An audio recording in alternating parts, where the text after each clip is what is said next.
Moscow Police Department Document 101, Brett Payne. This is simply a list of evidence that they took from the house, and it is item number 437 to 448, a nightstand, a pink comforter, a blue blanket, pillows with an S, but they lumped them all into one item: mattress, bed frame, mattress, bed frame, pillows with an S, sheet, nightstand, and pillows.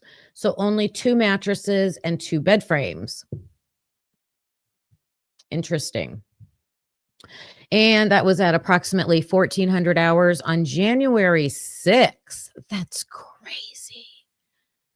Assisted by members of the Idaho State Police and the FBI, additional evidence items were collected from the 1122 King Road. The above items were collected and transported to the Moscow Police Department and booked into evidence. Reviewed by Dustin Blaker. Why are they just taking mattresses and bed frames on January 6th? This is report 102, Danny Vargas. On January 4th, 2023, at approximately 10:30 hours, I released the remainder of DM, so Dylan Mortenson's personal property, to blank, L blank R. R signed for the items. Attached electronically to the case file. On January 5th, 2023, I learned from Bill Thompson, per the recent signed court order, to hold all evidence. Dylan's items fell under that order. Thompson stated his office would contact Dylan, and her whole last name is redacted, and make arrangements to have Dylan's items returned to MPD. On January 6, 2023, Sergeant Blaker traveled to Boise, Idaho, and picked up Dylan's personal belongings from DR and transported them back to MPD. On January 9th, 2023, I assisted Sergeant Blaker with unloading Dylan's items from his vehicle back into MPD secured storage garage at the City of Moscow shop. And that's reviewed by Dustin Blaker. This is document 103, Danny Vargas. Oh, this is Brian Kohberger's neighbor. Maybe you can help me with the initials because I am not going to know these names. It looks like FA and AA. Oh, is this Alvarez or something like that? On December 30th, 2022, at approximately 6:30 hours, I stood by while a search warrant was served at blank, the residence of Brian Kohberger. While on scene, one of the neighbors, AA, who lived in the same building, stated her husband returned home and he might have additional information to add regarding Brian. A had been interviewed earlier in the day by several FBI agents prior to F returning home. Detective Mowry and I met with A and F, and their last name's A, in their apartment, blank. I recorded the conversation with my phone and informed F and A I would be recording our conversation, which they were fine with. A said she had been speaking with F about the questions she was asked. One question being if she had ever seen Brian with anyone else. F told me they did remember a time when they returned home and said they saw Brian sitting on the stairs leading up to his apartment next to a male. F and A described the male as having light brown skin, a sleeve tattoo on his left arm, wearing a sleeveless shirt and shorts. F said the male was riding a dark color, blue or black, Harley type motorcycle. F said the motorcycle was not a sport bike and was very loud. F said he and A both noticed Brian and the male talking, but said as they got closer, both Brian and the male stopped talking and looked at them. A said Brian acknowledged them and asked how it was going. A said it seemed as if Brian was acting overly nice. A and F said when they walked away to their apartment, Brian and the male were still silent and did not continue their conversation. F said he saw the male get up and heard the motorcycle start, but did not see him drive off. F and A said this was the only time they ever saw this person and or saw or heard the motorcycle.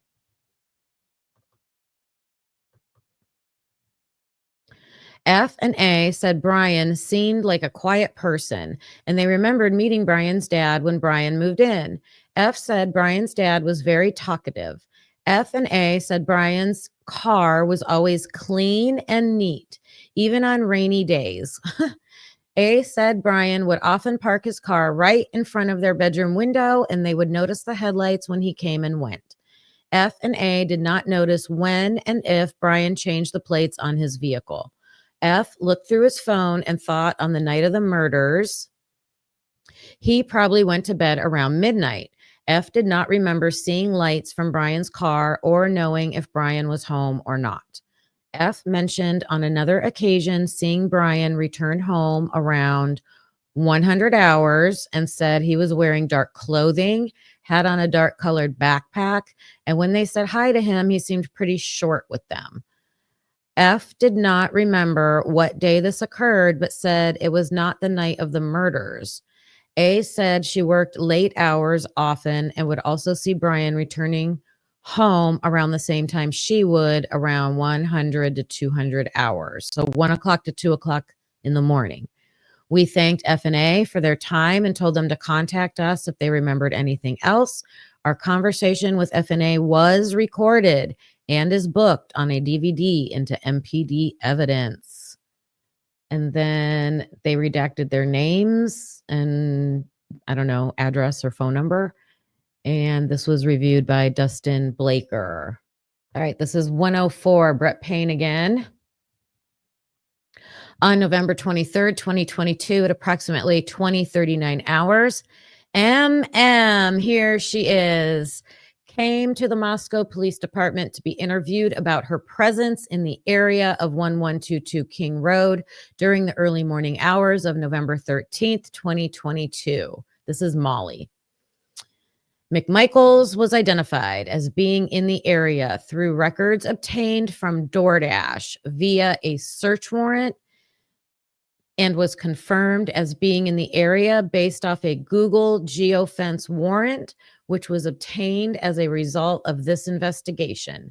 I was accompanied by FBI Special Agent Alex Skelton during this interview. McMichaels told me she worked for 12 to 18 hours on the night November 12th to the 13th and received 3 orders in the King Road, Queen Road area. 2 of the orders were at the blank Queen Road apartment complex, which is immediately to the east of 1122 King Road. McMichaels said the delivery at 1122 King Road was her final order for the evening. McMichaels said she could not find the 1122 King Road address as the address number was hidden by the porch light, which caused her to remain in the area for approximately 15 minutes. McMichaels also stated her Google Maps told her to go to the parking lot immediately behind 1122 King Road. McMichaels stated she initially parked in the front of 1122 King Road and could see a female in the top left window, the 3rd-story bathroom. McMichaels said she saw the same female, a couple more times in the same window, and she would duck down when McMichaels looked at her. McMichaels then said she drove to the back parking lot behind 1122 King Road and parked. She stated she could see the back courtyard area behind the house and noticed all of the lights were on. McMichaels stated her map told her to walk into the back of the house, but she did not feel comfortable doing so because there was no path. McMichaels said she started to walk down the road, which runs north-south immediately to the east of the residence. McMichaels stated a tan sedan drove next to her while she was walking. McMichaels said there was one male driver and noticed he did not look at me. She said he looked completely zoned and just drove by her. McMichaels later stated the driver was white with blonde or red spiky hair. McMichaels also noticed the dome light in the car was on when it went by and later told me the male was wearing a light colored collared shirt. McMichaels stated she walked back up to her car and drove back to the front of 1122 King Road, at which point she saw the address numbers. McMichaels said she placed the order at the front door, took a picture, and then left at approximately 400 hours. During the time McMichaels was in the area of the King Road residence, the white Elantra can be seen via the 1112 King Road camera, driving back and forth on Walenta Drive and then enter the King Road Queen Road loop at approximately 3:56 hours. At the point McMichaels pulled into the front parking lot before she dropped the order off, the white Elantra pulled in behind McMichaels' vehicle, a gray Subaru Forester, and then exited the King Road at approximately 3:58 hours. McMichaels did not mention seeing the white Elantra behind her at any time. I continued to question McMichaels about her time near the residence. She told me she walked down Queen Road at one point with her flashlight out. McMichaels can be seen doing so on the footage from 1112 King Road. McMichaels also continued to tell me the female she saw in the upstairs bathroom window would duck down when McMichaels looked at her. McMichaels described her as having long brown hair. McMichaels stated she could not identify the girl as one of the victims. Approximately 30 minutes into the interview, S.A. Skelton requested McMichaels take part in a cognitive interview. McMichaels agreed, and S.A. Skelton began the cognitive interview. During this interview, McMichaels confirmed much of the information she already told us. McMichaels was able to remember she had her dog with her during one of her walks in the area, but did not clarify much more in the ways of the details of the evening. We thanked McMichaels for her cooperation, offered any support she may need, and concluded our interview. Subsequent investigation of video footage and cellular data showed the tan sedan McMichaels saw was likely a light-colored SUV which left the area. Moreover, it does not appear McMichaels saw the white Elantra at any point during her time near the residence. And that is reviewed by Dustin Blaker. This is 105 Lawrence Mowry. On December 29th, 2022, based on the above information, the Latah County Court signed an order finding probable cause for the criminal complaint charging burglary, Idaho Code 18-1401, 1403, and 4 counts of murder in the first degree, Idaho Code 18-4001, 4002, 4003, 4004, all felonies. A warrant of arrest was issued for Bryan C. Kohberger. Oh, and this is citing the Kohberger phone data. And this is dated January 10th. On December 29th, 2022, Bryan Kohberger was arrested at his family's home, blank, in Albrightsville, Pennsylvania. That same day, a Pennsylvania magistrate signed a search warrant for the residence, which included Bryan Kohberger's cell phone. Bryan Kohberger's cell phone was taken into evidence as part of that search warrant. Kohberger's cell phone device is currently in evidence at the FBI Philadelphia Regional Computer Forensic Laboratory, located at blank, long address. The phone data was extracted by FBI SSA Jeffrey Tanzola, subsequent to the warrant being served. On January 9th, 2023, that's Carlos's birthday, you guys, January 9th.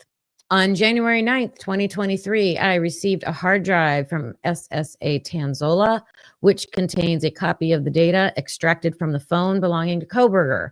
The data is saved on a Seagate 2 terabyte external USB drive. I have that. I think it's the exact same one right here. Can you guys see this? This is an external, it's a Seagate, it's 2 terabytes, it's the same exact thing. You can download tons of files on there. I highly recommend getting one of those if you have a lot of files.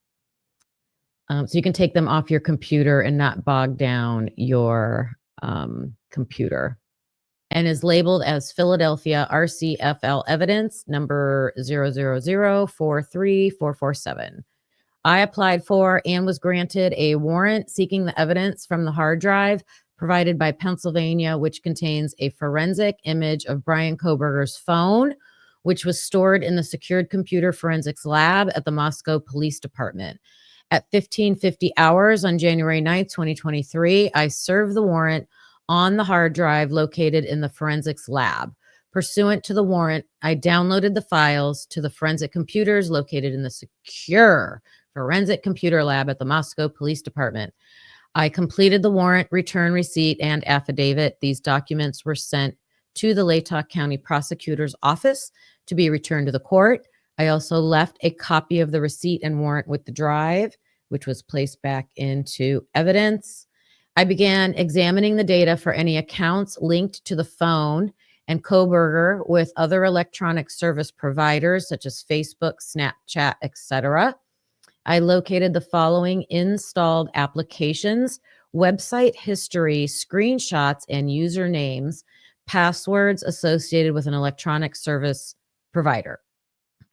So Bryan had Yik Yak, LinkedIn, Reddit, Twitter, Tinder, Dropbox, Washington Trust Bank, PayPal, YouTube, TikTok / Musically. TikTok was originally called Musically. Amazon, Visa Prepaid Processing.com, When to Meet, Activision, GroupMe, NetTeller, Hulu, Instagram, Facebook, PSECU, Spotify, Booking.com, Travelocity, Strava, and NordVPN. These electronic service providers may be storing data relevant to the investigation, which may have been deleted from the device. I will be requesting assistance from the Latah County Prosecutor's Office to apply for warrants to these companies for any data from accounts related to the following identifiers located in the phone data. So there's 2 Gmail accounts and a DeSales account, email accounts. I will complete a complete examination of the data at my earliest convenience. And this was reviewed by Dustin Blaker. This is document 106, Brett Payne. His narrative: on November 13th, 2022, at approximately 13:49 hours, I interviewed EA. Okay, let's see if I say her name right. Emily Allant at the Moscow Police Department. Reference the quadruple homicide at 1122 King Road. I asked Allant what her relationship to the victims was. Am I saying her last name? I'm nervous now because someone called me out for saying it wrong. All right, I'm going with that. I'll apologize if it's wrong. Let's see. I asked Allant what her relationship to the victims was. She told me Kernodle was her best friend, and the others were all her close friends as well. After I collected her information, I asked Allant to tell me about her day on November 12th, 2022. I'll just call her Emily. Emily stated she left the football game and then went to see friends of hers at an apartment near hers, blank Taylor Avenue. Emily stated she arrived at her apartment at approximately 20:30 hours. Emily stated she, Jay, is that Josie? There's 2 J's. Oh, Hunter Johnson and Elle all went to sleep early the evening of November 12th, 2022.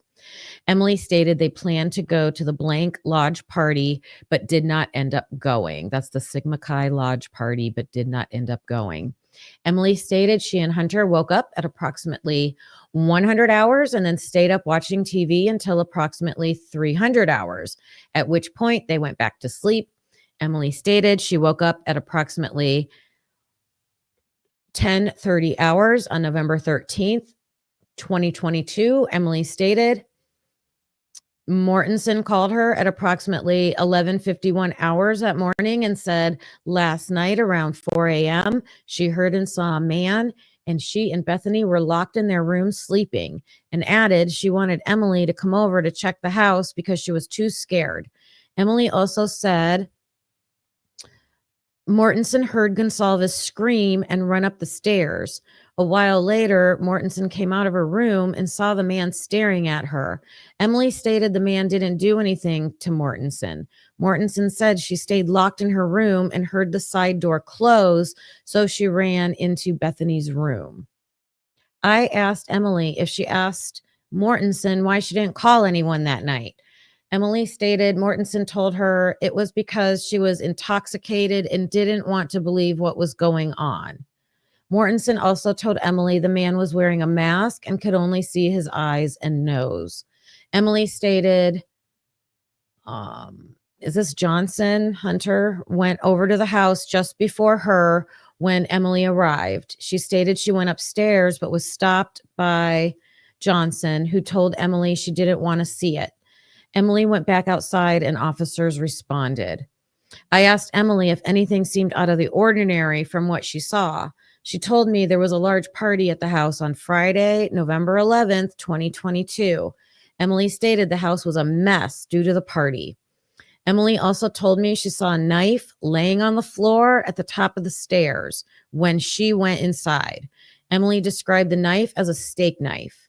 It was later determined Johnson grabbed this knife when he entered the house. Emily stated she remained outside after she walked out of the residence until law enforcement arrived. She also stated she then came to the Moscow Police Department to be interviewed. I asked Emily if she knew who would commit the murders. Emily stated she did not know. Emily added she and Kernodle were no longer blank sorority members. I asked her if there had been any stalking behavior or recent suspicious circumstances. Emily stated there had not been anything she could remember.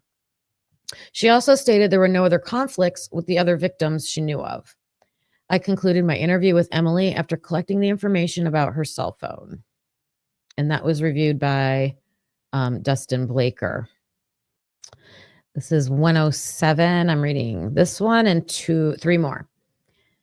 This is Dustin Blaker. On November 13th, 2022, at around 14:19 hours, I conducted an interview with, let's see what this looks like, H-O or C? You guys know who that is? H-O or C?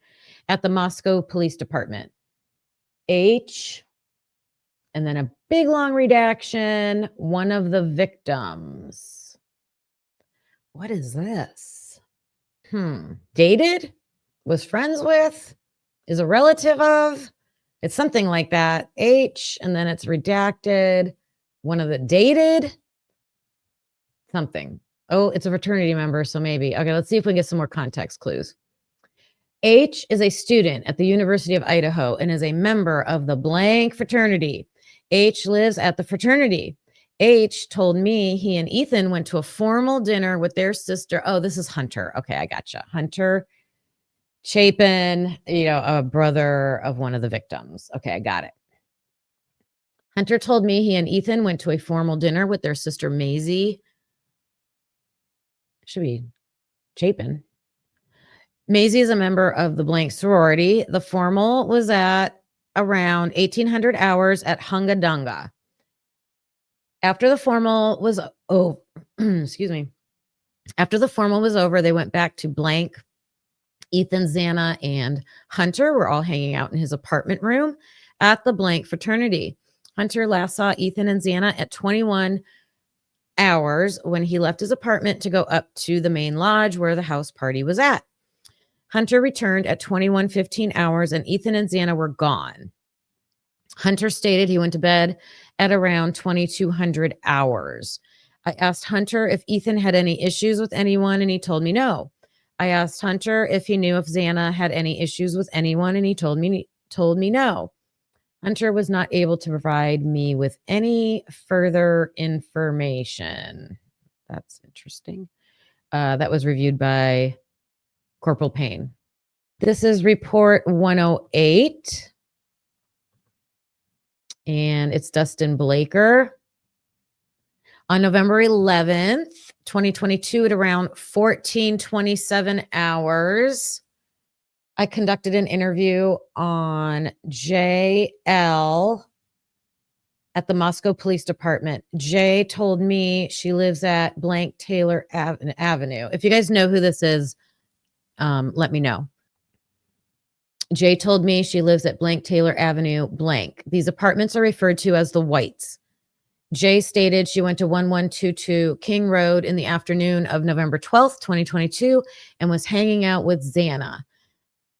Jay stated they all went to the Whites at around 1300 hours for different parties in the apartment complex. Ethan left to go to his sister's formal, but Jay was not sure what time that was at. Jay felt she got to Xana's house at around 12:30 on November 12th, 22. Jay stated she saw Xana, Ethan, Dylan, Bethany, Kaylee, Maddie, OL, L, and E. Jay told me she feels she last saw Xana and Ethan at around 1500 hours, but was not sure. So that would be 5 o'clock. No, 3 o'clock. That's 3 o'clock in the afternoon. Jay told me she got a text from Ethan asking for the Snapchat for CG or OG, but she never sent it to him. Jay did not know why Ethan wanted this information and stated as far as she knew, they did not have issues with each other. Jay then told me where she had heard from others that Kaylee had seen some random guy behind the house when she took Murphy out to pee. Jay also heard of an incident where some random guy followed Kaylee around Winco and followed her out of the store, and she thought he tried to get into her car. Jay was not sure for sure who she heard this from, but either Bethany or Dylan could tell us more. Jay told me she knows Xana and Ethan do like to use Adderall when they drink, but they did not know who they got it from or if they took any on November 12th, 2022. Jay was not able to tell me anything else related to the case, and this was reviewed by Corporal Payne. This is 109. Two more. Dustin Blaker. On November 13th, 2022, at around 14:41 hours, so that's 2:41 p.m., I believe, I conducted an interview on AW at the Moscow Police Department. A lives at blank Queen Road, which is this Ava Wood, I believe, lives at the blank Queen Road, which is in the area of 1122 King Road. A was working at the U of I football game and was at the game until around 20:45 hours. A did not have any interactions with any of the people who live at 1122 King Road. 20:45 would be 8:45, I believe, p.m. A saw and heard all the emergency lights and sirens and looked out and saw some of her friends standing outside with white blankets around them. A went out and brought more blankets to the people outside to try and help. A told me a few weeks ago on October 14th at around 100 hours, she heard what she thought was a male walk up to her door and try to open her door. A stated she had her deadbolt and door were both locked. A told me she saw photos posted on Snapchat by Kaylee, showing Kaylee and Maddie had been at the corner club and the grub truck. A was not able to tell me anything else about this case. Oh, that was short. That's reviewed by Corporal Payne. So this is document 110, Brett Payne. And this is back to evidence again. This might be a repeat document. This is the first document I started with, document 101. For some reason, they separated it out because it's about evidence. So it's for the nightstand, a comforter, a blue blanket, pillows, a mattress, a bed frame, a mattress, a bed frame, pillows, a shelf and picture, a nightstand, and pillows. I don't think this is different. On January 6th, 2023, I went back to 1122 King Road with several members of the Idaho State Police and the FBI in order to collect several pieces of evidence at the request of the defense counsel. Yeah, I think this is the same. Once on scene, we collected the mattress, bed frame, nightstand, pillows, and blankets from Kernodle's room. On January 6th, we also collected the mattress, bed frames ×2, folding frames, nightstand, pillows, and shelf from the east wall of Mogan's room. The items were wrapped and transported separately back to the Moscow Police Department, where they were placed on opposite sides of the MPD evidence bay.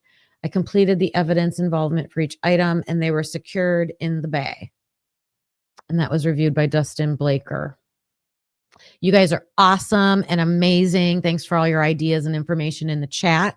Have a great rest of your day, and I will see you back here tomorrow. Thanks again. Bye. Thanks for watching. Hope you felt the spark. Please hit that like before it gets dark. Subscribe. It's free and keeps us going strong. You're part of the crew now, right where you belong. Join us next time. Same truth, same fire. We bring the heat and never tire. We're typically unique and proud to be a husband and wife in podcast harmony. Practically unique. Yeah, that's you and me. Don't forget to like and hit subscribe. It's free. Come back again. We'll be right here with truth and laughs and zero fear.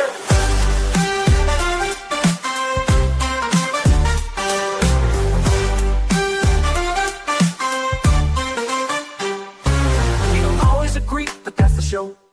One love, two minds, letting it flow. We dig deep with crack jokes, we called it like we see. If that's your vibe, you belong here with me. We don't always agree, but that's the show. One love, two minds, letting it flow. We dig deep with crack jokes, we call it like we see. If that's your vibe, you belong here with me. We don't always agree, but you felt the spark. Please hit that like before it gets dark. We dig deep with crack jokes, we call it like we see. If that's your vibe, you belong here with me. Thanks for watching.